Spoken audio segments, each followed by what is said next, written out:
1절에서 마지막 절 20절까지 보겠습니다. 시편 66편 1절로 20절 한 절씩 말씀 받겠습니다.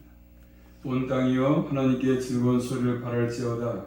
그 이름의 영광을 찬양하고 영화롭게 찬송할지어다. 하나님께 구하기를 주의 일이 어찌 그리 어미하신디요. 주의 큰 권능으로 인하여 주의 원수가 주께 복종할 것이며 온 땅이 주께 경배하고 주를 찬양하며 주의 이름을 찬양하리이다 할지어다. 셀라. 와서 하나님의 행하신 것을 보라.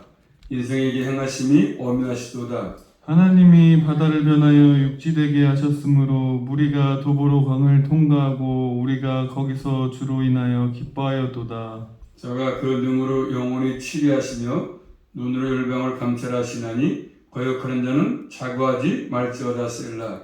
만민들아 우리 하나님을 송축하며 그 송축 소리로 들리게 할지어다. 그는 우리 영혼을 살려두시고 우리의 시족함을 허락지 아니하시는 주시로다. 하나님이여 주께서 우리를 시험하시되 우리를 단련하시기를 은을 단련함같이 하셨으며 우리를 끌어 그물에 들게 하시며 어려운 짐을 우리 허리에 주셨으며 사람들로 우리 머리 위로 타격하게 하셨나이다. 우리가 불가물을 통해하였더니 주께서 우리를 끌어내사 풍부한 곳에 들이셨나이다. 내가 번제를 가지고 주의 집에 들어가서 나의 소원을 갚으리니 이는 내 입술이 바란 것이요 내 환난 때에 내 입술이 말한 것이니이다. 내가 수양의 향기와 함께 살찐 것으로 주께 번제를 드리며 수수와 염소를 드리나이다. 셀라. 하나님을 두려워하는 너희들 다 와서 들으라. 하나님이 내 영혼을 위하여 행하신 일을 내가 선포하리로다. 내가 내 입으로 그에게 부르짖으며 내 혀로 높이 찬송하였도다. 내가 내 마음에 제약을 품으며 주께서 듣지 아니하시리로다. 그러나 하나님이 실로 들으셨으며 내 기도 소리에 주의하셨도다. 하나님을 찬송하리로다. 저가 내 기도를 물리치지 아니하시고 그 인자하심을 내게서 거두지도 아니하셨도다. 아멘. 기도 올립니다. 하나님 감사합니다. 주님께서 예배를 통해서 영광을 받아주시고 또 저희들에게 은혜를 부어주심으로 한 주간도 주의 도우심과 인도하심으로 살아갈 수만 있도록 함께하여 주시옵소서. 예수 그리스도 이름으로 감사하며 기도 올리옵나이다. 아멘. 제목 따라하겠습니다. 그 이름의 영광을 찬양하라. 그 이름의 영광을 찬양하라. 자, 표제에 보시면 뭐라고 되어 있습니까? 시라고 되어 있죠. 시라고 되어 있습니다. 언제 시편이 쓰였는지 알 수 없지만 어떤 분은 이 시편 쓰여진 시대가 히스기야 왕 때 쓰여진 것을 봅니다. 그렇지만 정확하게 이렇게 말하기는 어렵습니다. 내용을 보시면 1절부터 12절 말씀은 우리가 나오죠. 우리 하나님이, 우리 많이 나옵니다. 그리고 13절부터 마지막까지 보시면 내가 나오죠. 내가, 우리가, 내가 이렇게 나오고 있습니다. 그리고 전체 내용은 다른 것이 아니라 하나님을 찬송하고 하나님께 감사를 드리는 것입니다. 찬양하고 감사. 그러면서 1절 말씀 보시면 온 땅이여 하나님께 즐거운 소리를 바랄지어다 이렇게 말씀하죠. 온 땅이여 하나님께 즐거운 소리를 바랄지어다 낼지어다 그런 말이거든요. 시작해가지고 끝나는 마지막 줄 보니까 하나님을 찬송할 것이다 말씀하죠. 그리고 시작도 찬송, 마지막도 찬송으로 끝을 내고 있습니다. 자, 첫 번째로 그 이름의 영광을 찬양하라 말씀하죠. 1절 말씀 보십니다. 온 땅이여 하나님께 즐거운 소리로 바랄지어다. 온 땅이 하면서 온 땅을 부르고 있습니다. 온 땅. 온 땅을 부르는 이유가 뭐겠습니까? 하나님께 있는 것이죠. 하나님께. 모든 만물의 주인 되신 하나님. 하나님께 즐거운 소리를 내라. 하나님께 즐거운 소리를 내라는 것입니다. 이 즐거운 소리는 환호하는 소리죠. 환호는 환호. 자, 왕에게 내는 소리. 온 땅의 왕이신 하나님을 환호하면서 찬송해라. 그런 뜻입니다. 왜? 그분이 모든 것들의 주인이시니까. 또 이어서 2절 말씀 보시면 그 이름의 영광을 찬양하고 영화롭게 찬송할지어다. 아멘. 자, 그 이름의 영광을 찬양하고 영화롭게 찬송하라 말씀합니다. 하나님의 이름, 하나님이 어떤 분이신지 계시하지 않습니까? 이름을 통해서 하나님의 이름은 하나님 자신을 의미합니다. 하나님의 영광스러운 분이신데 그분에게 합당한 영광을 보이라고 말씀합니다. 하나님께 찬송하되 영화롭게 찬송하되 영화롭게 그분을 영화롭게 할 수 있도록 이 말은 하나님이 영화로울 수 있도록 높은 찬송을 해야 된다. 그런 뜻입니다. 그래서 찬송을 통해서 분명하게 하나님의 영광이 드러나는 게 필요하죠. 그런데 우리가 잘못하면 찬양을 부르면서도 인간의 공로가 내세워지고 내가 높아질 때가 많이 있지 않습니까? 또 내 어떤 감정에 따라서 노래 참 잘한다, 노래 못한다 이게 평가하지 않습니까? 그것이 목적이 아니라 결국 모든 찬양은 하나님께서 하나님의 영원하심이 나타나는 것이 필요한 것입니다. 그래서 사람이 어떤 감흥에 있지 않고 그분이 얼마나 영광스러운 분인지를 찬양을 통해서 드러내는 것이 필요합니다. 내가 얼마나 뜨겁게 부르고 얼마나 내가 잘 부르는지를 관심이 아니라 하나님은 이 시편을 통해서 그런 것입니다. 하나님이 영광스러운 분이시다. 그러므로 그분에게 영광을 돌려야 한다는 것입니다. 그분을 높이 찬양하라고 말씀하십니다. 또 이어서 3절 말씀 보시면 하나님께 고하기를 주의 일이 어찌 그리 어미하신지요 주의 큰 권능으로 인하여 주의 원수가 주께 복종할 것이며. 자, 3절 말씀은 찬송의 내용이죠. 내용. 하나님께 아뢰는 내용입니다. 뭐 나옵니까? 주의 일이 얼마나 어미스러운지 주의 일. 주의 큰 권능으로 말미암아서 주의 원수가 주께 복종한다고 말씀합니다. 주의 일과 주의 큰 권능을 좀 찬양하지 않습니까? 하나님께서 행하신 모든 것들, 하나님의 영화로우심을 나타내 보이고 있습니다. 하나님께서 행하신 모든 일들은 하나님의 큰 권능 가지고 행하신 분이십니다. 그래서 그분이 어떤 분인가를 잘 나타내 보이고 있습니다. 하나님께서 행하신 모든 일 때문에 4절 말씀 보시면 온 땅이 주께 경배하고 주를 찬양하며 주의 이름을 찬양하리이다 할지어다 셀라. 아멘. 하나님 행하신 일을 통해서 온 땅이 주께 경배하고 주를 찬양하고 주의 이름을 찬양한다 이렇게 말씀하죠. 하나님을 찬양하고 또 찬양하고. 자, 그렇게 말씀하시면서 5절 말씀 보시면 와서 하나님이 행하신 것을 보라. 인생에게 행하심이 어미하시도다. 그러면서 와서 하나님 행하신 것들을 좀 보라 이렇게 말씀합니다. 사람의 아이들에게 행하심이 어미하다 이렇게 말씀하죠. 하나님께서 사람들에게 행하신 것들이 얼마나 어미한지를 말씀하고 있습니다. 그 예를 말씀하지 않습니까? 6절 말씀이니까 하나님께서 바다를 변해가지고 육지가 되게 하고 무리가 걸어서 강을 건넜다 말씀하죠. 이런 역사가 구약의 역사 가운데 두 번 나오지 않습니까? 이스라엘 백성들이 애굽에서 종살이 하다가 딱 나왔는데 뭐가 있습니까? 앞에 홍해바다를 육지같이 건넌 사건. 그리고 마지막 요단강을 건넌 사건 있지 않습니까? 하나님 행하신 것들 놀라운 일이지 않습니까? 홍해바다 건넌 것, 요단강 건너간 것, 법궤를 앞장서서 이런 것들 지금 말씀하지 않습니까? 지금 본문을 통해서 참으로 놀라운 일이지 않습니까? 사람으로 할 수 없는 일입니다. 바닷물을 사람들이서 모아서 다 퍼낼 수 있겠습니까? 퍼낼 수 없습니다. 하나님이 행하신 것들이죠. 놀라우신 은혜 아니겠습니까? 하나님은 지금도 자연도 통치하시는 하나님의 권능의 손을 말씀해 주고 있습니다. 지금도 우연히가 아니라 모든 것들 하나님이 통치하십니다. 바람 부는 거, 태풍이 몰아오는 거, 모든 것들 하나님이 지금도 행하시는 것들이죠. 이렇게 하나님이 행하시는 이런 일을 통해서 뭘 할 수 있습니까? 자, 7절 말씀 보시면 7절입니다. 저가 그 능으로 영원히 치리하시며 눈으로 열방을 감찰하시나니 거역하는 자는 자고 하지 말지어다 셀라. 아멘. 저가 그 능으로 영원히 치리하시며 눈으로 열방을 감찰하신다. 거역한 자들은 자고하지 마라. 자고 교만하지 말라. 교만. 이렇게 말씀하죠. 하나님의 왕권을 말씀하십니다. 아니면 능력으로 영원히 치리하신 분이시죠. 영원히 치리하십니다. 온 세상을 지금도 통치하십니다. 그래서 영원한 왕은 하나님밖에 안 계시는 것들이죠. 이것을 깨달은 사람들은 하나님을 나의 왕으로 모시고 그분을 찬송하지 않을 수가 없는 것입니다. 그분의 성호를 찬양할 수밖에 없는 것들이지 않습니까? 그분이 나의 왕이시니까, 만왕의 왕이시니까, 나의 주인이시니까, 모든 것들의 주인이시니까. 그래서 모든 나라 다 하나님의 통치 아래 있지 않습니까? 하나님들을 벗어날 수 있는 나라가 없습니다. 다 주님이 살피고 계십니다. 대한민국, 미국, 소련, 러시아 다 하나님 지금 살피고 계시는 것들이죠. 통치하는 왕이십니다. 하나님을 거역하는 사람들은 교만이다. 교만. 하나님이 안 계시다. 믿지 않고 그런 사람들은 결국 교만할 수밖에 없는 것이죠.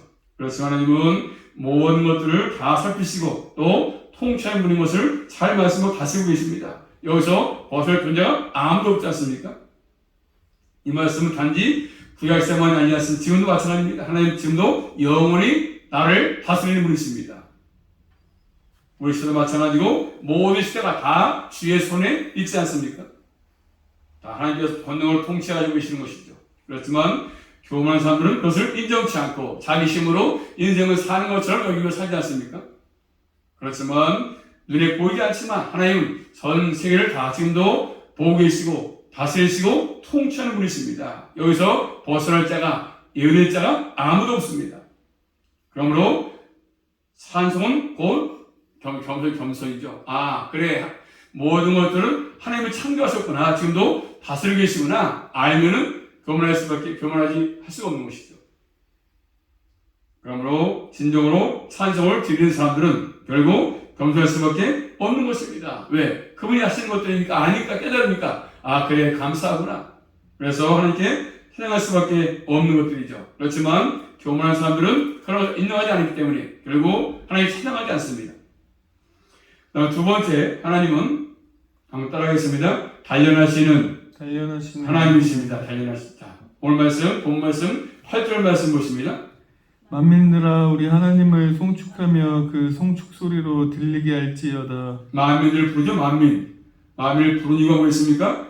부르는 이유는 하나님을 송축하고 찬송하도록 하기 위해서입니다. 하나님을 찬송하다 하는 것이죠. 하나님을 찬송하다 하나님을. 그러므로 구원받은 것은 하나님을 찬송할 수밖에 없지 않습니까? 이미 그 안에 들어와 있지 않습니까? 하나님을 찬양하고 그분을 높이고 또 9절 말씀 보시면 그는 우리 영혼을 살려주시고 우리의 실족함을 허락지 아니하시는 주시로다. 아멘. 하나님은 우리 영혼을 살려주시고 우리를 실족하지 않도록 허락지 아니하신다 이렇게 말씀합니다. 또 10절 말씀 보니까 하나님께서 시험하시는 단련을 하시지 않습니까? 오늘 단련한 것처럼 우리를 단련하신다. 단련, 불순물을 제거하기 위해서 좀 과정이지 않습니까? 그래서 실제로 그 금이 나오기까지 다 단련해야 불 속에 들어갔다 나와야 진정한 금이 나오는 것처럼 우리의 신앙이 순전할 수 있도록 불순물을 제거하는 작업이 단련이죠. 고난의 삶을 표현한 것이지 않습니까? 고난을 통해서 어려움을 통해서 내 신앙력도 성장할 수 있고 더 자라갈 수 있는 것들이지 않습니까? 고난의 의미가 뭔가를 깨닫게 되는 것이지 않습니까? 하나님께서 왜 고난을 허락했을까? 고난을 통해서 많은 것들을 깨닫는 것이죠.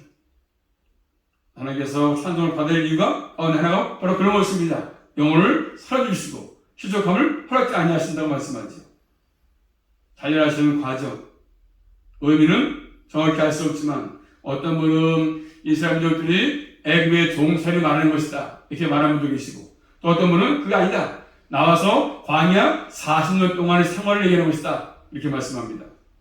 자, 앞에 보다 뒤에 게 낫겠죠? 광야 생활 40년 노예 생활도 물론 힘들었겠지만 고난의 시간이었지만 불순물을 제거하는 그 징계의 시간 단련의 시간 광야에서 생활 더 합당해 보일 수 있습니다. 또 이어서 11절 말씀 보시면 자 11절 같이 볼까요? 11절 말씀 시작. 우리를 끌어 그물에 들게 하시며 어려운 짐을 우리 허리에 두셨으며 우리를 끌어서 그물에 들게 하신다. 그물에 걸리게 하시며 어려운 짐을 우리 허리에 매게 하신다. 두게 하셨다고 말씀합니다.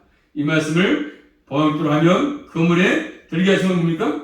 그물에 들게 하시는 고난이요 고난. 그물에 들게 하신다. 고난을 의미합니다. 그러나 성경 대부분의 해석들은 요새 아니면 산성. 그러니까 결국 이 말씀은 뭐냐면 하나님께서 나를 보호하시지만 떠들어서 고난도 있고 또 하나님이 함께해서 그런 것을 이길 수 있도록 자 고난과 다시 한번 우리가 그런 것들을 보호해가지고 승리할 수 있도록 고난도 있지만 고난을 잘 이길 수 있도록 힘을 주셔가지고 다시 한번 반복되는 것이지 않습니까? 고난과 형통을 말씀합니다. 하나님이 보호하신다. 그래서 보호를 겪고 있다. 고난도 겪었지만 보호도 있다는 것이죠. 고난스럽지만 어렵지만 하나님 보호하셔서 이길 수 있도록 하는 것이죠. 또 이어서 12절 말씀 보시면 12절 사람들로 우리 머리 위로 타게 하게 하셨나이다. 우리가 불가물을 통행하였더니 주께서 우리를 끌어내사 풍부한 곳에 들이셨나이다. 자, 사람들로 우리 머리로 타고 가셨다. 머리를 타고 갔다. 이 말씀입니까? 짓밟는 행위죠. 짓밟는 행위. 짓밟는 것입니다. 머리로 말을 타고 가는 것입니다. 말 탄 사람에게 정복당했음을 의미하는 것입니다. 그리고 불과 물 가운데 고난을 표현하는 말, 고난, 불과 물. 이 물과 불을 통과했고 결국 하나님이 준비하신 동방한 곳 어디입니까? 가나안 땅이지 않습니까? 불을 통과하고 물을 통과해서 이룬 곳이 가나안 땅이니까 가나안 땅, 언약하신 땅이지 않습니까? 그것으로 드리겠다 이렇게 말씀하십니다. 고난이 있었지만 하나님이 보호하시면서 그들을 하나님이 예비하신 곳에 가나안 땅으로 인도했다는 것이죠. 자, 그를 통해서 하나님이 그렇게 하니까 가나안 땅이 있는데 언약하신 땅이니까 13절 말씀이니까 그걸 깨닫고 감사해서 번제물을 가지고 주의 집에 들어가서 소원을 주께 가겠다고 얘기하고 있습니다. 또 이 소원은 14절 말씀이니까 14절 볼까요? 시작. 이는 내 입술이 바란 것이요 내 환난 때에 내 입이 말한 것이니이다. 환난 때 입으로 말한 것입니다. 이 소원은 하나님께서 환난을 이기게 해주시면 어려움을 이기게 해주시면 내가 번제물을 가지고 주 앞에 나가서 내가 감사하겠습니다. 주께 예배하겠습니다. 그런 말이지 않습니까? 그런 의미죠. 서원한 대로 번제물을 가지고 나가서 하나님 앞에 감사함으로 예배를 드리겠다는 것입니다. 또 15절 말씀이니까 신앙의 향기와 함께 살찐 것으로 드리겠다. 수수와 염소를 드리겠다고 합니다. 하나님 행하신 모든 것들을 깨닫고 감사해서 이런 번제물을 가지고 주 앞에 나가서 예배하겠다는 것이죠. 고난은 큰 고통일 수 있습니다. 그렇지만 어떤 때 고통은 나에게 마이너스가 아니라 플러스가 있지 않습니까? 유익될 때가 있습니다. 자, 10편 한번 찾아보고 다 같이 하는 말씀요. 119편 말씀 보시면 119편 71편 말씀 잘 하시는 말씀. 자, 고난이 힘들 때가 많지만 결국 어떤 때는 고난이 나에게 유익이 된다. 유익. 10편 119편 71절 말씀으로 71절입니다. 시작.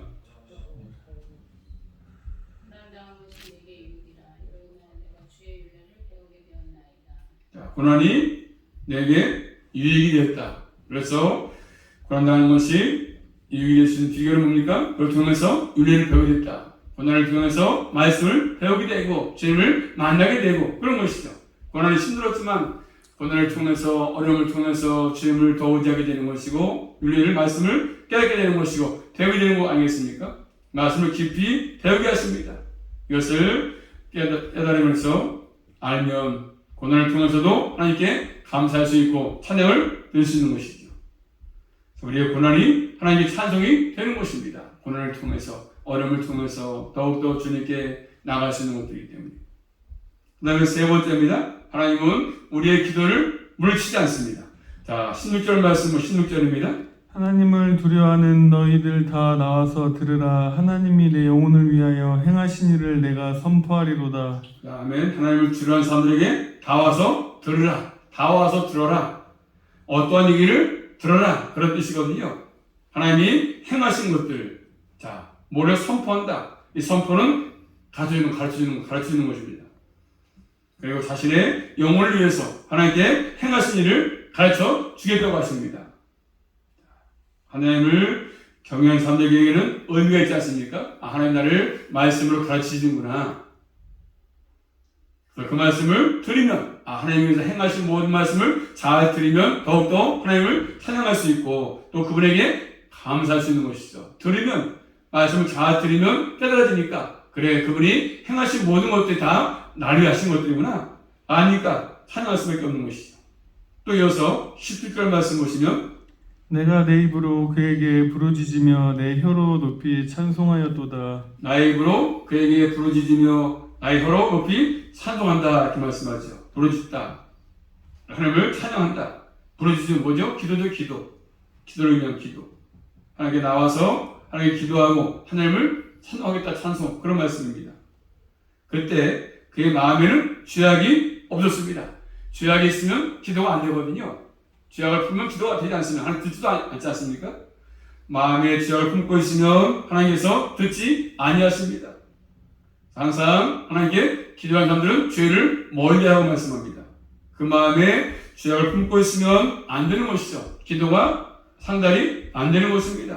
그러므로 항상 우리는 죄를 멀리하고 기도할 때 죄악을 품지 말고 다 회개한 다음에 주님께 기도라고 말씀하십니다. 그래야만이 주님과 교제를 할 수 있는 것들이죠. 그러므로 항상 우리 시대도 마찬가지고 기도를 열심히 한다고 하면서도 그래서 교회를 가볍게 여기고 뜻을 가볍게 여긴다면 그것은 잘못된 신앙 아니겠습니까? 오히려 자기 고집을 세우고 자기 자신의 길을 간다고 한다면 하나님이 기뻐하지 않는 것들이지 않습니까? 우리 모두는 다시 한번 우리 마음속에 죄악이 있다면 다 주님께 회개한 다음에 주님께 간구해서 하나님의 기도가 하나님으로 응답되는 그런 삶을 살아갈 수 있기를 주의 이름으로 축복합니다. 또 19절 말씀은 19절입니다.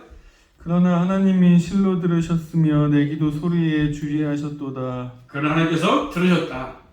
내 기도 소리에 귀를 기울였다고 말씀합니다. 죄악을 훔짜고 있으니까 기도하니까 들으셨다. 이어서 20절 말씀. 하나님을 찬송하리로다. 저가 내 기도를 물리치지 아니하시고 내 기도를 물리치지 아니했다고 말씀합니다. 응답이 주어진 것이지 않습니까? 이 모든 것들이 주위에서 인자하심을 베푸신 겁니다. 인자하심. 기도할 때에 베풀어주시는 인자하심이죠. 이로 인해서 오늘의 기자는 하나님을 찬양하겠다고 말씀합니다. 하나님 들으시는 기도를 드린 사람의 특징은 찬송입니다. 인자하심을 노래하고 인자하심을 찬양하는 사람들은 항상 죄악을 품지 않고 죄악이 있다면 고통스럽기 때문에 그런 것이죠. 그리고 항상 몸의 교회를 결코 쉽게 생각하지 않고 항상 하나님께 감사함으로 아뢰고 또 주 앞에 찬양하고 이러한 삶을 사는 것입니다. 꼭 기억하시므로 오늘 시편의 말씀을 기억해서 어려울 때도 힘들 때도 또 주님의 은혜를 기억하며 더욱더 또 간구하며 또 남은 생도 응답받는 그런 삶을 계속 이어갈 수 있기를 주님의 이름으로 축복합니다. 기도합니다. 살아계신 아버지 감사합니다. 저희들을 사랑하셔서 우리가 이 땅에 사는 동안에도 아버지 하나님 고난이 있고 어려울 때도 많이 있습니다. 그럴 때마다 또 늘 주님의 은혜를 기억하게 살게 도와주시고 또 늘 주님께 간구하게 하시고 또 찬양하게 하셔서 우리 모든 삶의 모든 것들 주님이 하시는 것을 기억하고 늘 주님만을 바라볼 수 있도록 의지할 수가 있도록 큰 믿음 은혜로 충만하게 허락하여 주시옵소서. 예수 그리스도 이름으로 감사하며 기도 올리옵나이다. 아멘.